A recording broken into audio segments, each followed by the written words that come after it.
Hey Canucks fans, welcome to Clay's Canucks commentary for Sunday, July the 1st. Happy Canada Day. My name is Clay Emo. I'm at Canuck Clay on Twitter. I'm at Clayton Emo on Instagram. And I'm a founding member of the GLCPC, the Good Looking Canucks Positivity Club. Usually come to you from my car, but today I'm doing this video from the corner of my great room at home, getting ready to go out to Steveston to celebrate Canada Day. But before that, I wanted to touch on very quickly the 3 signings that the Canucks made, and they've made official in the past hour on their social media. So yes, no John Tavares, no massive name, but we got 3 good bottom 6 players today in Jay Beagle, in Antoine Roussel, and in Tim Schaller. So let's get to all 3. Number 1 is Jay Beagle. They signed him to a 4-year contract, $3 million a year, so that's $12 million total. And in Jay Beagle, they're getting a center who played a vital role actually with the Washington Capitals, granted playing behind some really strong centers there, but he's coming off a Stanley Cup championship. And what he brings is a good solid presence. Penalty killer, great penalty killer, and great in the faceoff dot. He was actually 4th in the entire NHL with faceoff winning percentage at 58.5%. Just looking at stats right now, he had 22 points in 79 games, 7 goals, 15 assists, and 16 penalty minutes. So he's a big player, 6'3", over 200 pounds, but he doesn't play massive, like 16 penalty minutes doesn't really talk to a real massive tough presence, but his presence will be felt especially on the penalty kill and in the face-off circle. And those are 2 things that will really help and alleviate Bo Horvat's load actually. So you think of taking Bo maybe off the penalty kill so he can concentrate on even strength of course and power play time, and have Jay Beagle take some of the defensive zone face-offs as well. And with Henrik Sedin leaving, there's going to be a lot of face-offs to go around, obviously.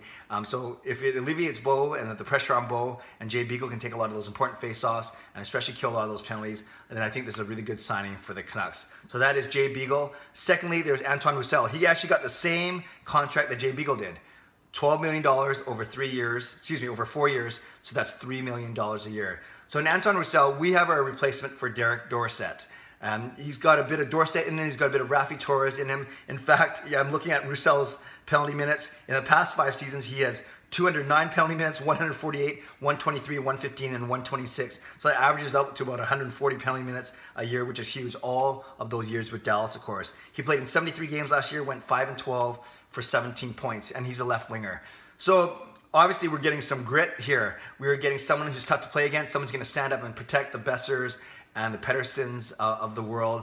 And I think Roussel can play up and down the line, maybe as high as the second line, and obviously down all the way, 2nd, 3rd, or 4th line as a left winger, and obviously not a center, but maybe can play both sides. So basically brings a lot of versatility to our lineup, and I'm looking forward to seeing what Roussel brings to the Canucks.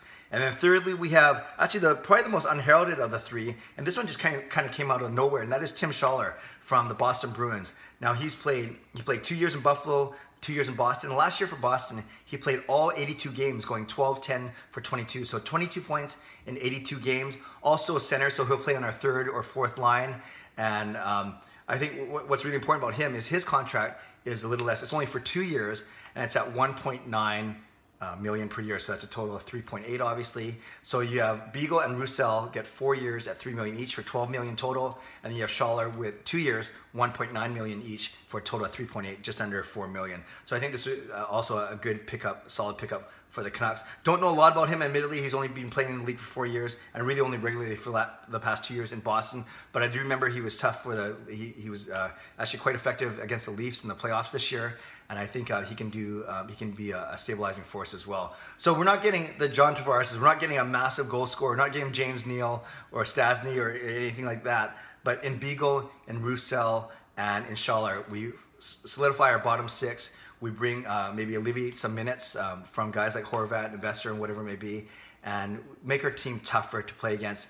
Maybe protect some of the young players a little bit. I put a poll up on Twitter about an hour ago. I'm saying of these 3 players, Beagle, Roussel, and Schaller, who's the best of the 3 signings? And right now at 165 votes, it says 51%, so just about half, exactly half, say Tim Schaller's the best signing of those 3, followed by Roussel with 26% and Beagle at 23%. So again, Schaller 51%, Roussel 26%, Beagle at 23%. So really it's either Schaller or one of the other 2 is kind of what you guys are saying on Twitter. Now yes, I am a member of the GLCPC, and I knew it was going to be a trying day for members of the Good Looking Canucks Positivity Club, just because we know what Canucks Twitter is like. And that's fine. Everyone is allowed to have their opinion. Just like some people might think that my opinion is too positive, I certainly think there's a lot of people on Twitter that are too negative. And I get the three main concerns. Number one, they think that the terms, especially for Beagle and maybe Roussel, are too long. 4 years is too long. But I think we know that when it comes to free agency, sometimes you have to overpay. Now, someone will say to me, well, Clay, they should have just walked away. Yeah, that is one option, obviously. But obviously, the Vancouver Canucks and Jim Benning wanted to add more grit in the lineup, wanted to solidify their bottom six. And I think they've done so with these three players. Number two, they're worried about not just the term, but the money. And they're thinking about, well, what happens when it comes time to offer Besser and Pedersen and guys like that contracts 3 or 4 years down the road when these two contracts expire, Roussel's and Beagle's. To that I say, let's worry about that when the time comes. You know, there's a master plan. The cap will go up by then significantly, or probably even more. And then there's nothing to say that these guys can't be bought out if they need to be, if they can be packaged or traded in the last year of their deal to a playoff team. Who knows? There's a lot of things that can happen. Maybe I'm being naive, but I don't worry about what's going to happen 3 or 4 years from now. And the third complaint I've heard, or criticism I've heard, is that this is going to take away from the ice time of younger Canucks players. Realistically or practically, that is obviously a concern, but I think what this does is it creates competition within the lineup, and there's nothing to say that a guy like Lind or Gaudette or Gadjevich or Dahlin can't start in Utica, and maybe they should start in Utica and work their way up, you know, as opposed to coming in the lineup right away. And you know that guys that are locks are guys like Besser and Horvat and Virtanen and Berchi and Granlund, Sutter, Eriksson, Gagne. So I've already named about 8 guys there, plus these 3 guys. So I get how that's 11 guys already. So that only leaves a couple spots for the Godolbins of the world and the Gaudettes of the world and the Leipzigs of the world. But let's see what happens in training camp. Let's see if the Canucks aren't done dealing maybe. Let's see if a couple of the veterans start in Utica or a couple of the young guys start in Utica. There's a lot of time to figure all that out. But I did want to acknowledge the concerns of those that are worried about these 3 deals.